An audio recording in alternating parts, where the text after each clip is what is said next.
Bonjour à tous, je me suis rendu compte que ça faisait depuis Road to Iron numéro 18 que j'avais pas parlé de ma technique de nage, soit il y a à peu près 1 an et demi. En 1 an et demi, ma technique a évolué, heureusement j'ai accéléré un petit peu, donc je pense que c'est le moment idéal de faire une petite mise à jour.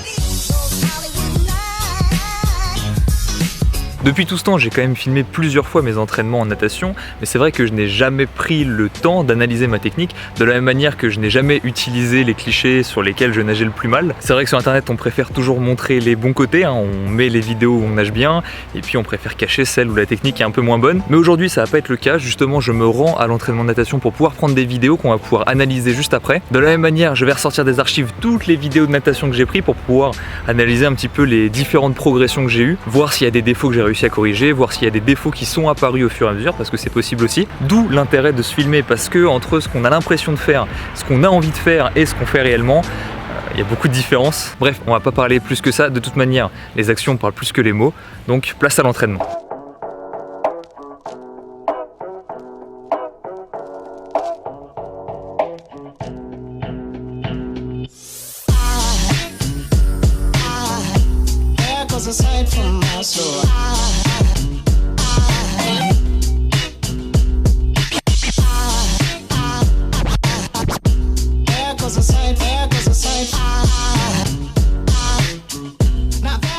Avant d'analyser concrètement les vidéos, j'aimerais vous dire 2-3 trucs. Premièrement, comme je l'avais fait sur Road to Iron numéro 18, je le rappelle, je ne suis pas entraîneur de natation.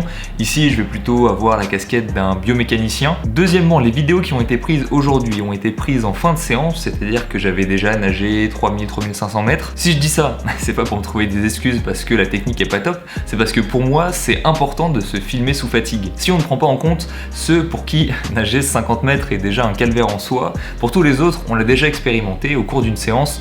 Sur les premiers mètres, tout se passe bien, on glisse tout seul comme une loutre, alors qu'au fur et à mesure de la séance, eh bien, on glisse de moins en moins, l'eau accroche de plus en plus. Et justement, si vous vous filmez en début de séance, eh bien, c'est possible que vous n'arriviez pas à analyser tous vos défauts parce qu'ils seront pas assez prononcés. Alors qu'une fois fatigué, ce qui pouvait être des détails minimes quand vous étiez frais peuvent devenir des défauts majeurs une fois que la fatigue s'est installée. Troisièmement, les vidéos que j'ai filmées aujourd'hui ne sont pas en réalité les vidéos où je nage le mieux. Le moment où j'ai le mieux nagé, je pense que c'était aux alentours de mars 2019. Alors certes, certains pourraient dire qu'avec toutes les semaines d'arrêt, etc., j'ai régressé. C'est une réalité, mais au-delà de tout ça, je pense que ce qui est important de retenir, c'est qu'à l'époque, je m'entraînais 4 fois par semaine. Rajouter une séance de natation par semaine a été l'une des choses qui a amélioré de façon le plus significative mes chronos en série, puisque j'ai gagné 10-15 secondes au 100 mètres. C'est incroyable, et ce, en seulement 3-4 mois max. Et je pense qu'aujourd'hui, la manière la plus simple de pouvoir retrouver ce niveau, ça serait simplement de retourner à 4 entraînements par semaine. La raison pour laquelle rajouter une séance de natation a des impacts aussi significatifs,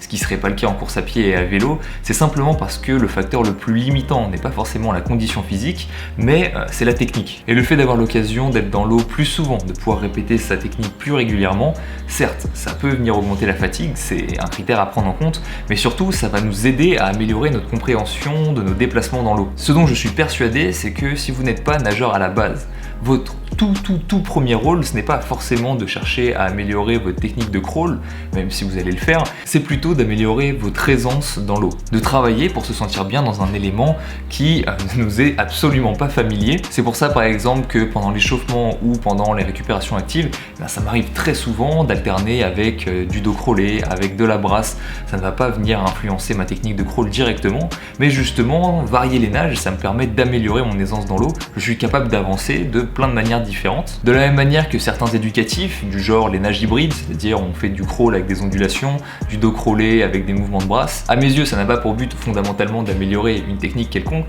Par contre, ça vient vraiment améliorer notre coordination dans l'eau, comprendre comment notre corps se déplace dans ce milieu. Voilà, tout ça pour dire que travailler sur vos techniques de crawl, c'est bien. Par contre, l'une de vos priorités, ça doit être de pouvoir travailler en harmonie avec ce milieu qui nous est pas familier et non pas travailler contre. Si vous avez l'impression de lutter dans l'eau, peut-être quelque chose à faire là-dessus. Dernier point, quand je suis rentré chez moi et que j'ai regardé les vidéos, je me suis dit, ouah, je peux pas montrer ça, je nage beaucoup trop mal. Mais après réflexion, je me suis dit qu'en réalité, c'était hyper encourageant. Parce que je réussis à nager avec assez de facilité aujourd'hui en série à 1 minute 30, ce qui est considéré pour beaucoup comme un très bon niveau. Et ça, à mes yeux, c'est un message hyper puissant parce que je connais des gens qui nagent en 1 minute 30, 1 minute 40, 2 minutes au 100 mètres et qui ne voient pas toutes les possibilités techniques qu'il leur reste à accomplir pour les faire accélérer. Ils ont l'impression d'avoir une technique au poil et que les seules choses qui pourraient les faire améliorer, c'est améliorer leurs conditions physiques, et bien montrer que à 1 minute 30 du 100 mètres, bon là sur les vidéos je dois être plus à 1 minute 45, et bien niveau technique, il reste encore plein de choses à accomplir.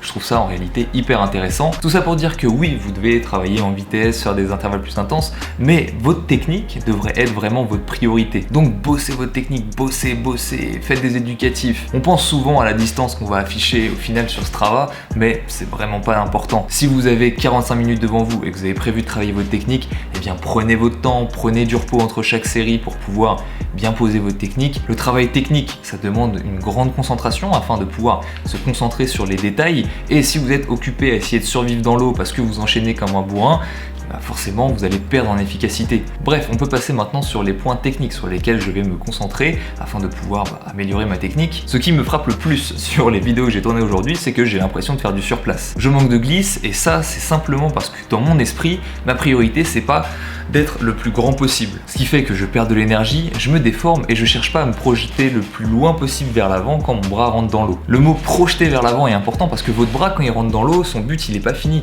Il faut aller chercher vraiment le plus loin possible. Un bon moyen de visualiser cette entrée dans l'eau, de savoir si votre bras continue d'aller vers l'avant ou pas une fois rentré dans l'eau, ça c'est simple, regardez les bulles que vous faites. Si à l'entrée du bras, votre but est d'aller chercher loin devant, normalement il n'y a pas de raison qu'il y ait de bulles particulières au niveau de votre main. Par contre, le cas inverse, si quand vous posez votre bras dans l'eau, directement vous allez chercher vers le bas, et bien en fait au final vous allez appuyer l'air vers le bas et c'est ça qui va faire toutes les bulles. Donc si on compare la vidéo que j'avais prise aujourd'hui avec les vidéos que j'avais prises en février 2018, oui, ma technique s'est améliorée, oui, je me projette un peu plus vers l'avant, mais c'est vraiment pas encore ça. Il n'y a pas cette volonté d'être vraiment grand que j'avais un peu plus en mars. D'ailleurs, en voulant pousser le bras vers l'avant, attention à ne pas croiser le bras au niveau de l'axe de votre corps. J'en avais déjà parlé l'année dernière, et oui, en effet, c'est le risque, et même moi, de temps en temps, ça m'arrive. En parlant d'axe, une chose sur laquelle je travaille vraiment actuellement en ce moment, c'est l'axe de poussée. J'ai trop tendance à pousser directement sous moi, alors qu'en réalité, on a plus de puissance en poussant légèrement sur l'extérieur. Je vais vous prendre un exemple concret qui peut paraître bête, mais si vous essayez de monter sur un muret, vous n'allez pas monter avec les mains ici, vous allez légèrement écarter, vous allez essayer de passer par-dessus. C'est simplement parce que comme ça, on a plus de force que comme ça. Alors après, votre muret, vous montez pas dessus comme ça, on est d'accord, ça sert à rien de prendre trop large. En gros, c'est largeur des épaules, à peine. Si on prend un exemple concret, donc qui par contre est extrême, c'est Lucy Charles. Lucy Charles, elle, dans sa prise de poussée, elle prend extrêmement large. Donc certes, c'est amplifié par le fait qu'elle ait des clavicules longues, mais elle ne pousse absolument pas sous elle. J'ai trouvé plusieurs raisons qui peuvent nous pousser à pousser sous nous, parce qu'en réalité, c'est pas une volonté propre, hein, c'est notre corps qui décide un peu de le faire automatiquement. Premièrement, c'est si le bras ne démarre pas tout droit, mais démarre ici. Forcément, si votre bras démarre là, vous n'allez pas aller chercher vers l'extérieur pour pouvoir pousser. Si vous êtes ici, forcément vous allez pousser sous vous. Deuxièmement, vous manquez un peu de gainage. Pousser sur le côté en natation, ça revient un peu à faire un parallèle avec le canot-kayak ou avec votre pagaie. Vous allez sur le côté et qu'est-ce qui se passe si vous faites plusieurs fois d'un côté? Eh bien vous allez finir par tourner. Et bien là, c'est la même chose. Pousser légèrement sur le côté va créer une rotation qu'il va falloir essayer de compenser en partie avec le gainage. C'est pour ça aussi qu'il ne faut pas essayer de pousser trop large, parce que plus on vient pousser large, plus la rotation est importante et plus on va avoir besoin de compenser, ce qui est largement contre-productif à partir d'un certain moment. Ce gainage, au lieu d'y penser, parce que c'est vraiment trop compliqué de se dire est-ce qu'il faut que j'active mes obliques quand je suis là, est-ce qu'il faut que je pense... Non, vraiment trop de choses à penser. Cherchez simple, pour pas se déformer, votre seul but c'est d'essayer de rester le plus grand possible. Quand je vous dis de vous grandir, c'est à tout moment de la phase de poussée, c'est-à-dire que avec votre tête, c'est simplement comme si vous essayiez d'aller chercher le plafond avec votre tête, vous allez monter sur votre pointe des pieds, vous allez vous grandir le plus possible, et c'est exactement la sensation que vous devez essayer d'avoir pendant votre mouvement de poussée. Il me semble qu'il y a aussi un moyen pédagogique de dire qu'il y a un fil qui vient vous tirer le sommet du crâne.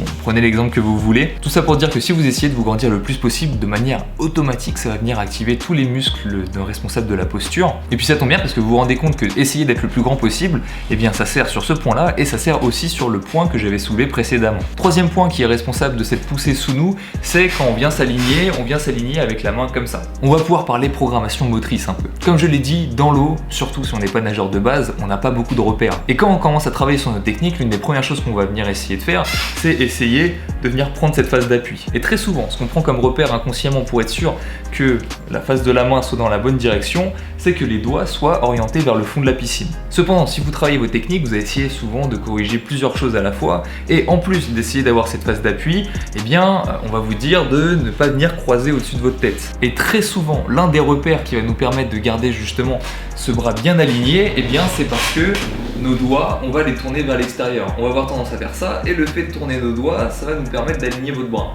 Cependant, à la fin, on finit comme ça. Cependant, si on commence notre mouvement avec notre bras comme ça et la main ici, et qu'on a gardé inconsciemment à l'esprit que quand on va venir enclencher la phase de poussée, il faut que les doigts soient face au fond. Bien très rarement, on va pas venir rectifier l'angle de la main. Ce qu'on va faire simplement, on va venir bouger le bras, et voilà, une fois qu'il est sous nous, les doigts sont face au sol et on vient pousser, tout est respecté. Le seul truc, c'est qu'on pousse en dessous de nous et non pas sur le côté. Donc si vous essayez de rectifier justement cet axe de poussée, de prendre un tout petit peu plus large, en général avec justement un petit décalage des épaules, l'une des premières choses qu'il faut réussir à faire, ce n'est pas forcément d'essayer d'écarter la main, mais c'est d'essayer de voir si votre main ne part pas comme ça dès le départ. Et dans certains cas, reprogrammer la main pour qu'elle reste alignée, et bien de manière automatique, vous allez améliorer votre axe de poussée, sans même pouvoir y penser. Personnellement, même si je le sais, j'essaie d'y penser la plupart du temps, mais c'est pas tout le temps, et résultat, eh bien oui, je continue souvent à pousser avec la main vers l'extérieur, et du coup, je continue à pousser sous moi. Même pire, au début, ça le faisait à droite, j'ai commencé à le corriger, et c'est apparu à gauche. Donc c'est pour vous dire, c'est un combat qui est pratiquement sans fin. Dernier point technique qu'il faudrait que je réussisse à modifier pour commencer à être pas mal, c'est soit maîtriser la rotation des hanches, soit à maîtriser un peu mieux le timing de mon battement. J'ai un battement plutôt faible, parce que en tant que triathlète, moi mon principal intérêt c'est de venir économiser mes jambes. Cependant, à chaque respiration, je tourne les épaules, mes hanches se tournent et de manière systématique, j'ai ce battement de jambes qui vient hyper large en ciseaux et qui vient me ralentir. En combinaison, comme je ne bats pas des jambes et que je reste bien profilé, le problème ne se pose pas, mais sans combinaison, le problème est quand même flagrant. Je pourrais tenter d'essayer d'intégrer un battement en 2 temps. Cependant, comme je pars de base avec une flottabilité 0, je commence petit à petit grâce à ma technique à me redresser, mais c'est vrai que si je ne bats pas des jambes, mes jambes coulent. Donc je suis pas sûr que ce battement en 2 temps soit le moyen le plus adapté pour moi, même si ça marche extrêmement bien chez beaucoup de gens. L'autre solution serait simplement de venir travailler sur ma dissociation et ma souplesse entre épaules et hanches, soit avec des éducatifs, soit simplement avec des mouvements d'assouplissement, parce que en rotation, je suis pas le mec le plus souple. Voilà, je pense qu'il me reste plein de choses à dire sur ma technique. D'ailleurs, si vous êtes entraîneur et que vous avez des choses à rajouter, n'hésitez vraiment pas en commentaire, ça peut être intéressant. Par contre, je vais terminer en vous disant que ça ne sert à rien de vouloir tout corriger d'un coup. Concentrez-vous sur 1 ou 2 détails techniques à la fois, et une fois que vous avez corrigé ces détails, refaites le point. Et posez-vous la question, qu'est-ce qui a changé dans ma nage? Ça se trouve, résoudre un problème au niveau de la poussée va résoudre un problème au niveau de vos hanches, et inversement. Ça se trouve, régler un problème vers le haut va créer une nouvelle compensation au niveau du bas. Donc allez-y petit à petit, on ne se précipite pas, un défaut après l'autre, et avec un travail appliqué, vous finirez par vous améliorer. Je vais finir par cette phrase, nager vite ne veut pas dire nager fort. Ne perdez jamais ça de l'esprit. Je vous remercie d'avoir regardé cette vidéo. D'ici la prochaine fois, entraînez-vous bien, faites plein d'éducatifs en natation. À la prochaine!